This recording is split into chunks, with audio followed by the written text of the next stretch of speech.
Hey guys, welcome to the video. NJ here, and today we're going to have a look at the new Diatone GT200N, which is new for 2017.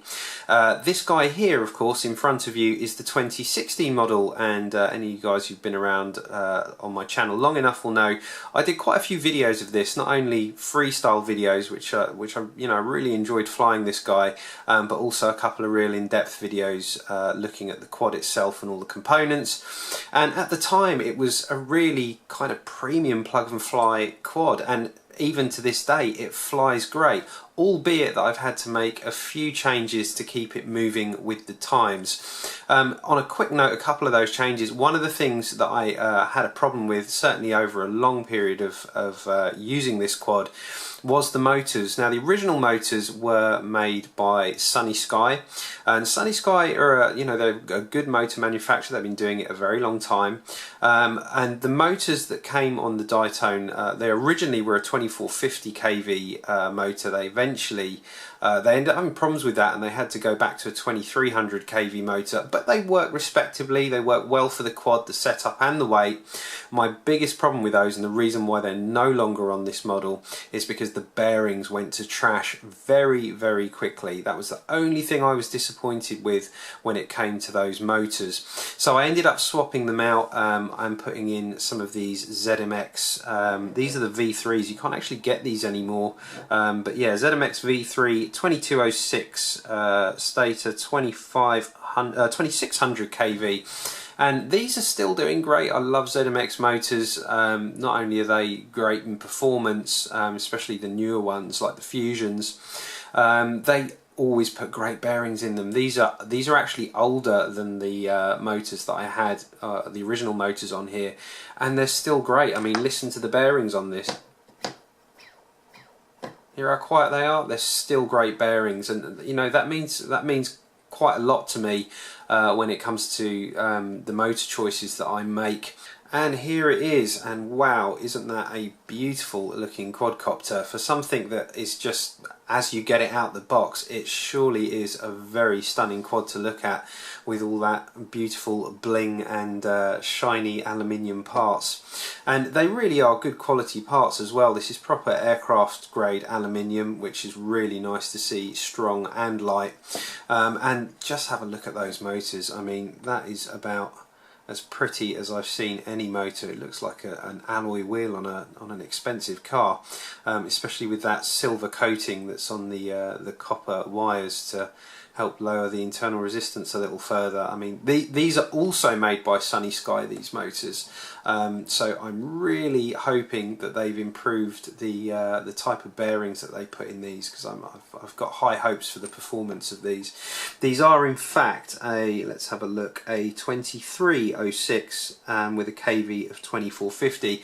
And any of you guys that know me and know my thoughts on motors and KVs, you'll know that 2450 is a real sweet spot for me in terms of power efficiency for freestyling. So yeah, this is all looking rather nice. One thing I will mention, and it was the same for the old model, the soldering on this is absolutely A1. I really would give this kind of, I would say as high as a 9 out of 10. It is beautiful, shiny soldering. The actual amount of solder they put on is just right. Yeah, it's just really nicely done. I'm very impressed with that, and I do tend to go through this stuff with a real fine tooth comb to see if anything needs redoing on a plug and fly, because I want to know everything's perfect before I put it in the sky. I don't want anything failing and an expensive crash happening. One thing that Diatone do really well is they have so many spares in the box. Most of these plug and flies, you pull them out, there just isn't much in there. Every dollar you've spent has just gone into the quad and no more. Diatone absolutely cram the box full of extras, so I mean, super comprehensive here in terms of spares. This is the only thing I don't like, these terribly old design bullnose tri-blades. I mean, not only are they ugly, terribly unaerodynamic and inefficient, and yeah, they're just horrible. Throw those away. I think the Stretch X version does come with a set of the Gem Fan Flash. Again, not a particularly big fan of those props, but I'd take those over those horrible bullnose. But anyway, we'll look past that. Comes with a really cool warning card. There's actually some really sensible advice here, a bit about pre-flight checking, and you know, it's nice to see a company taking their time to actually include, you know, carefully write stuff like this and include a bright yellow card that obviously catches your eyes and encourages people to read, and I hope more manufacturers follow suit with things like that. You get a manual for the Fury F3, which is actually the Fury F3 OSD, and you also get one for the SB2 VTX as well. You get a sticker sheet. We have some flight control nylon screws. You get 5 spares of those for the flight stack. You get spare rubber grommets for the flight stack. We get some 5 spare side screws for the frame. We get some more side screws of a longer measurement as well for the frame. We get this little guy. Now this is a clamp that will go down and help with stress relief on that XD60 pigtail, but that's not as simple as you think. More on that in a bit. You get 2 of these nice extra fat Diatone straps, which is brilliant. I think they should all switch to this. Some of us run 2 straps, but if you've got one that's this thick, it's kind of what a cool idea. Really pleased to see that. You also get 2 more of the skinnier size strap, more standard size, which you'd use for strapping the GoPro down. So you get 4 straps in total. You get an OSD cable. We have like every JST breakout cable. I mean, this is nuts. Look, everything's there, and you don't even need any of this. You only need one of the PPM S-Bus signal wire. It comes with 2. You just need one to put your own receiver in, but yeah, they've got spares of that. There's just spares of everything. This is just fantastic. Really always welcome to have things like that. We've got some nylon nuts for the flight control stack. We have some spare bottom plate screws. We have some spare long motor screws to go through that vibration suppression system. More on that later. And we have some rubber grommets which go at the bottom of the flight stack to lift the SB2 VTX off the ground. And we also have one of these, which is a protector to go over the AON-way antenna, but it does kind of end up being like a open bottom drag chute from the back of a plane. So personally I won't use it, but if you like it, you can put it on to help protect your AON-way antenna a little bit.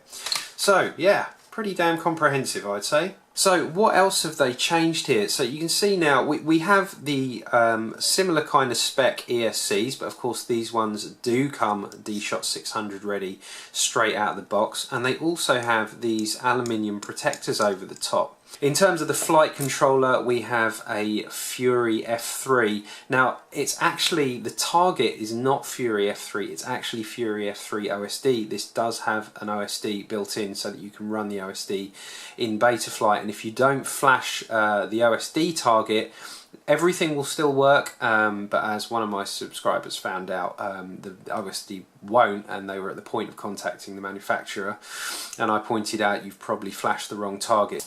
Now, some nice things they've done here, they have added some dampening so that the flight controller does float a little bit, which is a nice thing. The old one did not have that. And they've also added, although it's a little tricky to see underneath here, you've got the VTX at the bottom. This is the SP2. It's not something you can switch by channel. You do have to use a physical button. That is one of the only things, unfortunately, that is a little bit old hat now, but it's still fine. The button is fairly accessible. It's this guy down here, so it's protected, but it's still quite easy to get to with your choice of pokey thing. So that will allow you to long press to change the power, and the short presses to change the channel, and like a medium press to go through the band. So that's all fairly straightforward. You can see here I've chosen to add an XM Plus, and then I've got the antennas down here, and this is very much the way I antenna layout on all my quads now. It gives you that 90° for diversity, which is very important to make sure that when one aerial goes out of phase and the signal dips a little bit, the other aerial comes into phase. So this is a really nice way of doing it.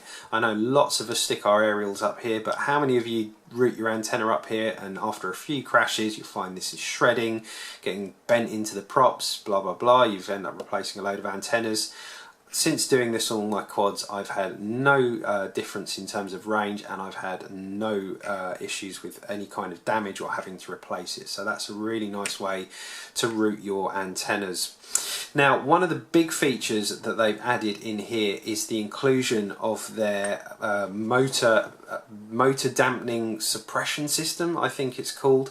If I flip this over, you can get a better look at what's going on here. So if I grab one of my hex drivers and pull this off, we can see exactly what that is. We've got an aluminium plate here, and if I just remove these 4 screws, we can take a closer look at what's going on, and you can see just from the length of the screw, because remember this is a 5mm carbon plate, it is an absolute tank, exactly the same depth of frame as the last one, but yeah, the last one stood the test of time. Plenty of crashes, absolutely no damage.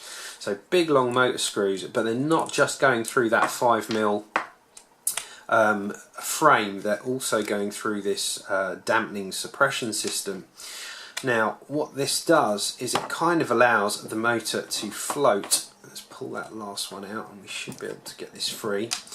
So what we have here, actually let's get the motor off first, is a system where we have, this is like another piece of silicone here that the motor is sitting on, which will help with vibration. But if you look here, you can see that the actual metal tubes that are all connected to this lower plate have got silicone around them as well. They connect directly to the motor with this silicone gasket, so the motor is essentially floating inside of this little frame here. If I pull that out, you'll get a better look at it. So there we have the this little base plate, and you can see how the silicone just goes over the top. So you have the frame that floats in there, you have the silicone which allows the whole motor to move around, you have this dampening on top, and then the motor mounts to that. So that's really great. I really like that idea. Albeit there is a little bit of a penalty in terms of weight. You're adding weight all the time as you add more of these things in, but you know, it's still grams, it's nothing light, but all these things will add up, including of course the longer motor screws. One of the things I loved about the original, and still continued here, is the fact that you have it's milled out but not all the way through for the bottom of the motor. Now I like that because the amount of times if you crash into mud and you get all kinds of stuff coming up and foreign debris going into that bearing, and you know, if any of that's wet, stuff does get in there. I know they're sealed bearings, but stuff gets in. It all contributes to bearings going bad. So I actually really like this. It's very quick to get to the underside of this if you wanted to service it and put a drop of high-speed bearing oil in there, etc. But I'd much rather have it protected like that. I think that's a much better idea in general. You can't get too much of a look at the internal guts of this motor, but you can see here, if we, maybe I can get it just a little closer, the actual distance, the air gap if you like, between the stators and the magnets is incredibly close. I could probably just angle it enough so you can see there that it's almost not there. So they are really, I think these are going to be nice, torquey and hopefully efficient motors, but I'm expecting good things. We will see when we get onto the actual flight. Sticking with the underside, one of the things you'll see here is the new underplate. So before, on the old system, what you would have is the battery plate actually connected to the bottom, or the screws pass through to the bottom of the actual flight stack screws, and I can just bring that over to show you exactly what I mean. So you can see you've got the 2 bolts that go through to the top of the aluminium frame, and then these are bolts for the actual flight stack that go through there. Whereas you can see now they've decided to make this whole area one piece of aluminium, making this quite a bit bigger, which is good, because before I didn't really like this kind of small surface area for the battery to sit on, and especially when you're dealing with an underslung battery like this. If you were to hit the ground very hard with a battery, and if I just pop one on here like that, you can imagine in a hard impact exactly what kind of shape dent you're going to be putting into your lipo. One thing that's continued here from the old design, which I really like, is how easy this quad is to work on, and one of those reasons is this hinge system that the top frame can kind of fold up, and it's actually pretty straightforward. You just remove these two screws and you loosen these two screws on the side, and then once you do that you can quite literally just lift this guy up, and then it becomes very easy to then work on the inside of the quad. You just unplug the camera, and with that up, it's like servicing a car by lifting up the bonnet. I think that's quite neat. So you can see any kind of soldering work I need to do here is very easy, and of course you've got a lot of kind of plug and play here with these JST connectors. Now, there's an interesting design change here in terms of when I was talking about some of the subtle changes that have happened. If I tilt this forward a little bit, you can see in the frame we have a square recess here. Now on the old frame, if I bring this into view, you can see that this one I found did have a little bit of an issue. Now although these look square, they are flush, and the actual holes that are drilled out here aren't recessed to accommodate this actual kind of square edge. So what happens is, as you tighten these up, this whole aluminium little standoff here could actually rotate, and that would twist the screws against the camera, which is obviously not a great thing. So on the new model, you can see they've actually made, can you see these little lips here that are square? So they sit in those recesses, and that's a lovely little detail. Things like that are quite often missed in reviews, and I just think those little design details just show me how much the Diatone designers have paid attention to, you know, bringing improvements in the tiniest little areas where possible. So that will stop these rotating as you tighten them up. Now there is one thing that I don't like, and that is that there is now this lip on the corner. Now what that lip means, if I just bend this camera down, can you see it acts like a stopper for the camera? And the lip is kind of in two sections. Can you see there's like a front section and a back section there? Now what that leaves you with, if I just get that flat, is a camera angle of about that, which looks to me to be definitely around 30 degrees, I would say, at its flattest, maybe a little less than that. But either way, that can be uncomfortable for some people. Some people would like to see a little more of the ground and won't fly this at the kind of speeds that require a camera angle like that. If that is you, then what I suggest you do is actually take a file or a Dremel and just remove the two corners of this top part here, and then that will give you the few extra degrees to rotate this back a little further. I actually think it's a good idea to do anyway, because with this having like a stopper, not being able to flatten out anymore, if this was to hit hard in a crash and any impact to go down on the top of this camera, that will literally just destroy the camera in one. I would much prefer this thing can just rotate down, and you know, that will be a far better scenario than it hitting this stopper and just breaking.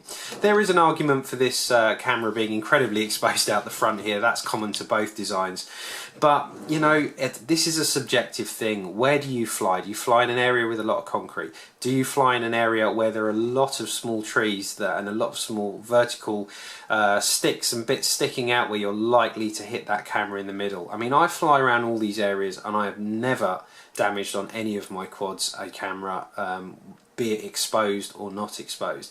If you're someone that flies in areas where this kind of thing happens to you a lot, I will say this is probably not the quad for you. But me personally, I've never actually damaged a camera up front. So it's just not something that bothers me. But it still doesn't stop a tree coming straight down the middle and hitting that lens. No matter how much protection you have on the side, there'll always be a way to get through to that camera lens. So it's up to you what you calculate to be the risk factor when it comes to that kind of thing. Another subtle design change here is what they've done with this plate at the back where the SMA mounts. Now what they've done is put two captive lugs on the top and the bottom, but not all the way round. On the old design, which you should be able to see here, you can see that you have two captive lugs that are down the side. Now that was fine, but it obviously meant you could only mount an SMA of that type into this. You couldn't mount something like a TBS antenna, which uses that kind of T-bar style mount if you so wanted to. This accommodates for both by moving those lugs from the side to the top, because the T-bar will now go across the top, and they've even drilled the holes here so that it will accommodate for the 2 screws on a TBS VTX. One other thing, I don't know if you can notice, there are 2 holes here on the back, and what I found out that was for this guy, which I showed you in the box earlier, which is a little mount that is designed to go over and clasp the pigtail. So it's designed to go over those 2. You can see that's cut out for the correct gauge, like so. And then that is designed to go on the other side of the frame and clamp that down. Now the problem is, and the reason they haven't installed that from the factory, I would imagine, is because it simply can't be done with the included SP2. There is no room, and the SMA pigtail here comes straight up and out of the middle. I don't know if you can see, right between where these where this clamp would go down. So that's, you know, I mean, it's nice they've put it there. If you're using a different VTX, you could possibly clamp this down. This is quite a short lead, and you can see where it joins the flight controller there. So what I decided to do was just run a zip tie down there, just as a little bit of strain relief. If there's one other thing that I could possibly criticise, it's the angle that the SMA exits the back of the quad. You can see it's quite a slight angle, and if we just put a prop on here, you can see the kind of clearance we're talking about. It's certainly not a problem where the prop comes in. You know, it's not going to strike it. That's not the issue. It just would have been better if they'd angled this so it was up to be slightly taller and further away. While this isn't a problem for a long antenna like the included Aonway CP antenna that you see here, if you wanted to put something like a stubby on, and I quite like the stubbies, I think it would be a really nice thing to add on here, you see that the problem we have is that is just not going to work. The only other thing you could do is actually to take this part out and very carefully bend that into a slightly steeper angle. That would probably get you round it, but I would just suggest for now, just to make sure that you don't consider putting something like a stubby on there and go for a full-size antenna like that. In terms of the camera, there's nothing special in here. It is just like the last year's model, a very standard HS1177. What I did notice, and something I wish manufacturers of these quads would do, is make sure that when they leave the factory they have wide dynamic range on by default. As I expected, as soon as I plugged in the OSD cable and went to the settings, that was off. Obviously it's going to look very, it's not going to be an enjoyable picture, and it's not going to deal with high contrast lighting environments with that wide dynamic range on. So for God's sake, make sure the first thing you do before you go out and fly this is get into the OSD of the camera and change that setting. That OSD cable, as you know, is included. Okay, just a quick word on weight. We should really have a look at it. I really liked, this is the old one again, the 2016 model. I found the weight of this to be very respectable for its class size, and it performed great on the motors that were with it. It performs great on these ZMX motors. Everything felt really good. I had no real complaints, and if I just pop that on the bench for a quad with a big, thick 5mm plate, I found that to be good. So we're at 307 grams for the weight. It's got an antenna on the back and the motors, everything's there, the receiver's in. We're just obviously missing the props battery. But there is an idea of where that came in, and I was perfectly happy with the way that flew and its power to weight. And then let's have a look and see how this guy comes in. So this guy, in the same configuration, 353. That's a pretty significant jump, I would say. And to be honest with you, I find that a little bit porky, if I'm honest. And this is one of the things that you are sacrificing when you start throwing on lots of extra bits of aluminium. You make bigger battery plates underneath. There's more metal that's going into some of these other parts. This new GoPro mount has a little more metal on it. You've got this dampening system with the longer steel screws in. You've got these bigger, heavier motors. These things all contribute bit by bit in taking the weight up, and that's a pretty significant jump. I did take a quick weight of this when I had the GoPro mounted on top with a slight TPU mount, just to increase the angle, because the angle of this is only actually 13 degrees. and with a battery underneath, and the all-up weight with the GoPro and the battery ready to fly ended up being about 640 grams, and that for me is a little too heavy. But that doesn't mean it's going to fly bad. So what are my final thoughts on this? Well, we've got to go out and fly it, so let's wait and see for that, and that will be coming as soon as the weather gives me a break. But what I can say about this, it is a beautiful quad out the box. There's very few quads I've ever pulled out the box that are plug and fly that are just to this standard. It looks like someone's, you know, hand built this with so much care and attention, and this is how you get it out the box. The soldering is on point. It has lots of these lovely aluminium protective parts, and it looks like a tank, and a very beautiful tank, I will say.